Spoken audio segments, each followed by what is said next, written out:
पंचमी आणि श्रावण सोमवार एकत्र आलेला असल्यामुळे म्हटलं चला आज मस्त साडी तरी घालूया. आता व्हाईट कलरची साडी माझ्याकडे नव्हती, त्यामुळे जे मी अवेलेबल होती तेच घातली.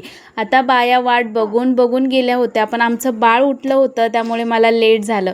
आता मंदिर तर खूप जवळ होतं, पण मी एकटीच होती आणि मला आज माहिती नव्हतं, त्यामुळे म्हटलं चल सुमितलाच घेऊन जाऊया. तर मी सगळी बॅग बिग भरली, म्हणजे जसं की आपण पूजेला ते घेतो ते एका बास्केटमध्ये भरलं आणि निघालो.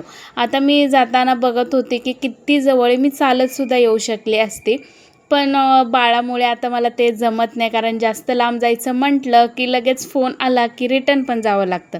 त्यामुळे सध्या जिकडे तिकडे सुमितच मला घेऊन जातो. आणि जाताना बघा इतकं मस्त वातावरण आहे ना इथे. आता तुम्ही माझे पहिले व्हिडिओ बघितले असतील तर पहिलं घर होतं माझं पप्पांचं, तिथेसुद्धा मंदिराच्या शेजारी नदी होती आणि इथेसुद्धा नदीच आहे. आता ह्या बाया माझी वाट बघून बघून आल्या, पण मी काय पोचले नाही, तर मस्त इकडे त्या बेलाचं पान काढत होत्या. मग त्यांच्याकडनं 2-3 मी पण घेतले. इथे काही जण कपडे धुवायला पण आले होते. आता मी आले तेव्हा इतकी मोठी रांग होती की रांगेत लागून मस्त दर्शन ते घेतलं आणि मी निघाले घरी. आता श्रावण सोमवार दुपारी सोडायचा होता, त्यामुळे मस्त आईने पण बेत केला होता. तर भेटू नेक्स्ट व्हिडिओ.